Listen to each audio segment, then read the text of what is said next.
Morning oxygenous lazy Monday to all of you. তোমাদের সামনে আজকে কিচেনে না, আজকে ঘরে। আর নিয়ে চলে এসেছি তোমার জিরা পানি। এর মধ্যে আদাও থেতো করে দেওয়া আছে, ফ্যাটি লিভারের জন্য অভ্যর্থ এই ড্রিঙ্কটা। আর কাঁচা হলুদটা থেতো করে দিইনি, কাঁচা হলুদ চিবিয়ে খেয়ে নিয়েছি। তো তোমাদের সাথে কথা বলি আর খাই। তো মানে সবাই তো মনে হয় সেলের বাজার টাজার করেছো। এবছর আমার কোনো সেলের বাজার নেই। পরিস্থিতি যেমন সেরকমই তো চলতে হবে। তো সেলের বাজার আমি কিছু করিনি। আমি ভেবেছিলাম একটা দড়িওয়ালা ম্যাক্সি, আমার খুব ভালো লাগে ওই দড়ি দেওয়া নাইটিগুলো, হয় গরমের জন্য অভ্যর্থ। তা ভেবেছিলাম ওগুলোর তো এই সময় দামটা অনেকটা কম হয়, কিনবো। তো ওটা আর কেনা হয়নি। ওটা কেন, মেয়েরও বাড়িতে পড়ার সমস্ত ছিঁড়ে টিড়ে গেছিলো, কিন্তু কিছুই কেনা হলো না। যাই হোক,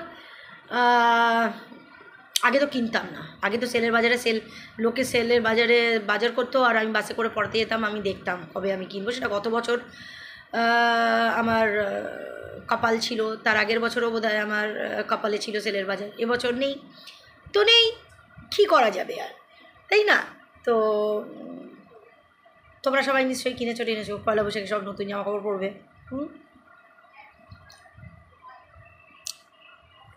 যাকে তোমরা পড়ো, আমি আনন্দ পাবো ওতেই। তা আমি কালকে কি করেছি জানো? আমি তো তোমার রান্নাবান্না এখন একটু দেখি টেকি। তো দই তো আমি এমনি টক দই গরমকালে পাততে পারি, ওটা তো কোনো অসুবিধা নেই। তো দেখলাম হঠাৎ এরকম স্ক্রল করতে করতে দেখলাম তোমার মিষ্টি দই পাতার ব্যাপারটা দেখলাম। দেখুন, মিষ্টি দই বেশ ইন্টারেস্টিং লাগলো। কিছুই না, আমি করলাম কালকে আর কি, আমার হয়েও গেছে, আমি তোমাদের দেখাচ্ছি। তার আগে বলে নিই, দুধটা আগে তোমার করলো, যেমন জাল দিল, জাল দিয়ে যখন জাল দিয়ে আমি মানে ঘন করছি, তার মধ্যে দিতে হয়েছে তোমার গুঁড়ো দুধ। আমুলিয়া ঢেলে দিলাম, অল্প একটু আমুলিয়া ঢেলে জিনিসটাকে ঘন করতে করতে আবার বললো দুধটাকে ঘন তাড়াতাড়ি করার জন্য একটুখানি কর্নফ্লাওয়ার ফেলে দিতে। তো আমি অল্প একটু কর্নফ্লাওয়ার ফেলে দিলাম। তারপরে আর লাল দইটা বেশি ভালো লাগে। তো লাল ভাব আনার জন্যে বাতাসা। তো আমি কালকে স্বপনের দোকান থেকে 2 টাকার বাতাসা নিয়ে এসেছিলাম। 2 টাকার বাতাসা তোমার এই চারটে না 5টা মতো হয়েছে আর কি।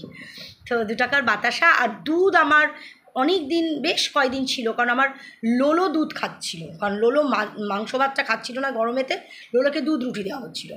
তা সেই দুধ ছিল, মানে 500রও কম দুধ ছিল। এমনি তো একটা packet mother dairy metro dairy প্যাকেটটা, তা এটা বোধহয় মাদার ডেয়ারি মেট্রো ডেয়ারির ছিল। তো 500রও কম দুধ ছিল, তো অনেক দিন ধরে পড়ে আছে, তাই বললাম ঠিক আছে তাহলে এটা দিয়ে একটু এক্সপেরিমেন্ট করে দেখি। তো নিয়ে এসেছিলাম বাতাসা 2 টাকার, আর তোমার গুঁড়ো দুধ আমার ছিল। তো দুধ এরকম করে তারপরে কর্নফ্লাওয়ার দিয়ে দেখলাম জিনিসটা ঘন হয়ে গেল, বাতাসাও দিয়ে দিলাম, দিয়ে জিনিসটা নামালাম, নামিয়ে ঠান্ডা করলাম। ঠান্ডা বলতে খুব ঠান্ডা না, তোমরা জানো অনেক, সবাই তো তোমরা দই পাততে জানো, কারণ টক দইয়ের পদ্ধতিও একই রকম। তারপরে বলেছিল একটা মিষ্টি দই কিনে আনতে, তো সেই মিষ্টি দইটা কিনে আনলাম, মেখে দিয়ে কিনে আনালাম 100 গ্রাম। তো সেই মিষ্টি দই থেকে তোমার চামচে করে দই করে, এবং মিষ্টি দইটা কিন্তু ঠান্ডা হবে না, মানে ওটাকে গরম অবস্থায় আর কি, মানে মিষ্টি দইটা ফ্রিজ থেকে বার করা দই না কিন্তু। তো ওটা আমি বার করে রেখেছিলাম। তারপর তোমার চামচে করে স্টিলের বাটিতে, এইটুকুটুকু স্টিলের বাটিতে তোমার দইটা দিলাম। দইটা দিয়ে ওই দুধটা ঠান্ডা হলে পরে, মানে হালকা গরম ছিল, তার মধ্যে দিয়ে নাড়িয়ে চাড়িয়ে বলেছিল ফয়েল, আমার তো আর ওগুলো নেই। তো আমি প্লাস্টিকের প্লাস্টিকের প্যাকেট হলে হবে। তো ওই পলিথিন কাগজগুলোকে তোমার কাছি দিয়ে কেটে ওটার ওপরে গার্ডার দিয়ে তোমার তিনটে বাটিতে করেছি। এইটুকুটুকু বাটি আমি দেখাচ্ছি, একটু দাঁড়া। রাম, এত উঠলে পড়বে তা বুঝতে পারি না। বাচ্চাদের মাংস হচ্ছে, গ্যাসে আমি সিমে করে দিয়ে গেছি, তারপরে উঠতে বলছি যাকে। তারপরে আরেকটু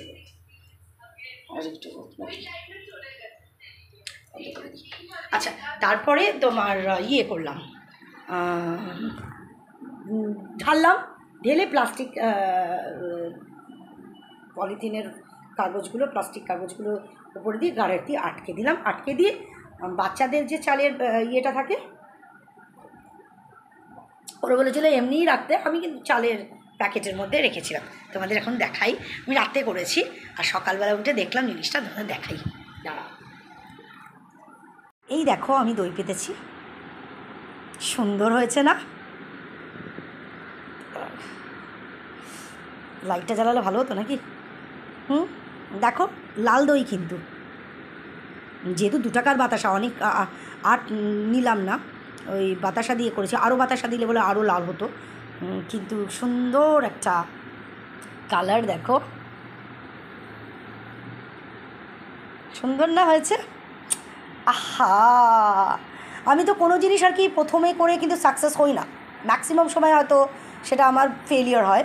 কিন্তু এবারে দই পাতাটা কিন্তু একদম দুর্ধর্ষ হচ্ছে, এটা মিষ্টি দই, কিন্তু এরম করে যদি মিষ্টি দই পাতা যায় তাহলে তো আর কোনো প্রবলেমই নেই, দই আর কিনতে লাগবে না, বলো? ভালো হয়েছে না? চলো, ভালো লাগছে না দেখতে দইটা? হ্যাঁ, তো এর মধ্যে থেকে মাকে একটু দেবো। মা তো কখন খেতে চায় না, মাকে যাই দিই মা সমস্ততেই মার না না না না প্যাকনা আছে। আর আজকে আমার রান্না বিশেষ নেই, যেহেতু কালকে মাংস খেয়েছি, আর কালকে যেহেতু ভাত খেয়েছি, আজকে ভাত খাবো না। আবার আজকে একটা অন্য জিনিস করব, সেটা করার পরে তোমাদেরকে দেখাবো, মানে যখন করব তখন দেখাবো আর কি যে করাটা কী। কিন্তু তার জন্য আখের গুড় লাগবে, আখের গুড়টা পাইনি কালকে, তো মেয়েকে বলেছি এখন দেখতে যে আখের গুড় যদি পায়। চিনি দিয়েও করা যায়, কিন্তু আমি চিনিটা দেবো না, যেহেতু চিনিটা আমার জন্যে ভালো না। আর ওই জন্যে মানে যদি আখের গুড়টা পাই তাহলে করব। আর আজকে আমার রান্না বিশেষ বলতে ওই জিনিসটা, যেটা একটা নতুন একটা জিনিস করব বলছি, সেটার নাম কিন্তু কিছু দেওয়া ছিল না, তাই জন্য তোমাদের নামটাও বলতে পারছি না, কিন্তু করবো যখন তখন তোমাদের দেখাবো। আর দাদা সেই সোমবার দিনকে ইলিশ মাছ এনেছিল, সে তো হলো, আবার মঙ্গলবার দিনকেও মাছ এনেছিল, ওই খাওয়া অবস্থায় মাছ এনেছিল। সেই মাছ ওদের তো আর ফ্রিজ নেই, আমাকে ওপরে নিয়ে আসতে হয়েছে। তো ওর তো মনেই নেই মাছের কথা, ভাবো। আমি এখন ফোন করে ওকে বললাম যে তাহলে কি তোর মাছ রান্না করব, খাবি? তো এখন তো ভালো আছে, কারণ এখন কাজে যাচ্ছে, এখন কদিন আবার খাবে না, মানে আমি ঢুকুঢুকু করবে না। তো তাই জন্য ভাবলাম এই এতে আমি ওর মাছের ঝোলটা রান্না করে দিই। তাহলে আজকে ওর কাতলা মাছ আছে, ওর কাতলা মাছের ঝোল করব ওর জন্যে, আর আমাদের জন্য ওই জিনিসটা করব। আজকে তো আর আমরা ভাত খাবো না। তো ব্যাস, ও একটু এক্সাইটেড কেন বা একটু আনন্দ লাগে কেন, যখন কোনো জিনিস মানে নতুন জিনিস কোনো ট্রাই করি আর সেটা যদি আমি সাকসেস হই, আমার ভীষণ ভালো লাগে। কারণ আমি যখনই কোনো জিনিস করেছি ফার্স্ট টাইমে কিন্তু আমি কোনো রকম সাকসেস পাই।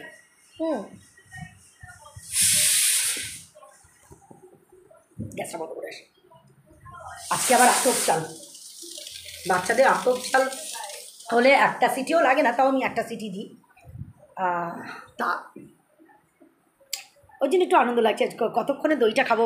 মেয়ে এখনও দেখেইনি, মানে মেয়ে দেখেছে আমি কালকে করছি, বলছে মা কী কারিক্রম নিয়ে বসেছো, আবার নষ্ট করার জন্য। হ্যালো, না নষ্ট হবে না। এবারে আমি মানে ঠাকুরকে রেখেছি, ঠাকুর এখন আমার খুব চাপের সময়, যেটুকুনি আমি খরচা করছি সেইটুকুনি যেন নষ্ট না হয়, জায়া না হয় আমার।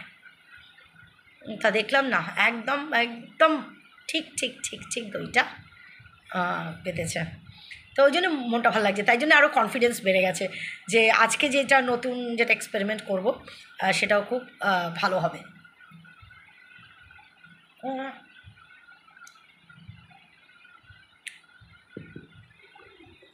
তো যাই হোক, তোমাদের সবাইকে শুভ নববর্ষের আগাম শুভেচ্ছা।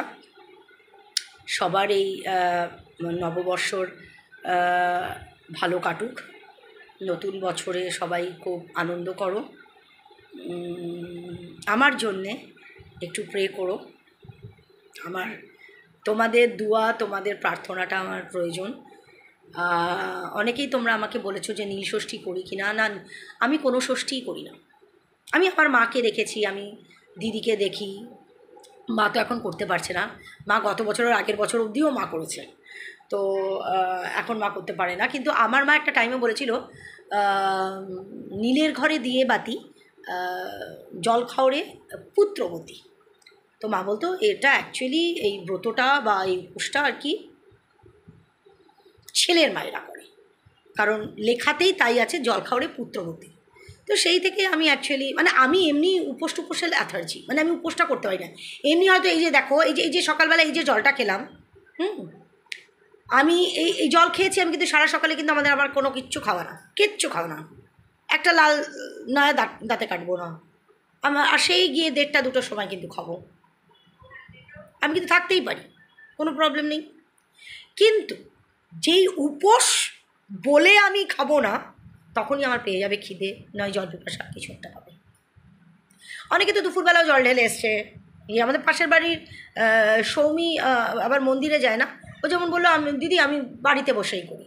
তারপর যেমন আমি যেমন টক আম, মানে আম দিয়ে ডাল করে ফেলেছি, তখন সৌমি আমাকে যেমন বললো দিদি তুমি আম খেয়ে ফেললে। আমি বললাম হ্যাঁ কেন, বলে আমি যতক্ষণ না নীলের পুজোটা করি, শিব ঠাকুরকে যতক্ষণ না আমি আম দিই ততক্ষণ আমি আম ডাল খাই না, এটা হয়ে যাবে তারপর দেখবো। আমি এই জিনিসগুলো ঠিক মানিনি কোনো দিন। এই যে অনেকে ষষ্ঠী করে, দুর্গা ষষ্ঠী, জামাই ষষ্ঠী, নীল ষষ্ঠী, তারপরে আরও কত ষষ্ঠী বলো না, আরও কত উপোস আছে। আমি কোনো দিন কোনো উপোস করলাম না। যাই হোক, আর এখন করতে সত্যি কথা ভয় পাই। আমি কোনো দিন কিছু করিনি, আর এখন হঠাৎ হয়তো করলে হয়তো খারাপ হবে। যেমন আমার কোনো কিছুই, আমি যেমন পুজো অর্চনা এইগুলো করাটাই মনে হয় আমার কাছে চাপ।